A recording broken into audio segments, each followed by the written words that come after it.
భారతదేశంలోకెల్లా అతిపెద్ద హిందూ దేవాలయం అక్షరధామ్. నిజంగా పర్యాటకులకు ఇదొక అద్భుతం. అహ్మదాబాద్, గాంధీనగర్లో ఉన్న అక్షరధామ్ కంటే దేశ రాజధాని ఢిల్లీలో ఉన్న అక్షరధామ్ చాలా పెద్దది మరియు విశాలమైనది. సుమారు 100 ఎకరాల విస్తీర్ణంలో నిర్మించిన ఈ హిందూ దేవాలయ సముదాయాన్ని అప్పటి భారత రాష్ట్రపతి ఏపీజే అబ్దుల్ కలాం గారు ఆవిష్కరించారు. అక్షరధామ్ అంటే పరమాత్ముని శాశ్వత అవినాశ నిలయం అని అర్థం. ఈ ఆలయ సముదాయం పూర్తి పేరు శ్రీ స్వామినారాయణ్ అక్షరధామ్. నిత్య వేదాలతో, ఉపనిషత్తులతో ప్రతిధ్వనించే ఈ ఆలయం ఆధ్యాత్మికులను, పర్యాటకులను అలరిస్తుంది.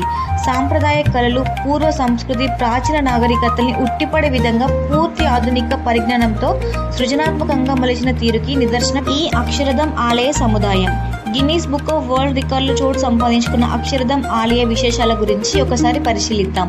అక్షరధామ్ను కట్టిన శైలి: రాజస్థాన్ నుండి తెప్పించబడిన వేలాది టన్నుల కెంపు వన్నెల ఇసుక రాళ్లు, పాలరాతి రాళ్లతో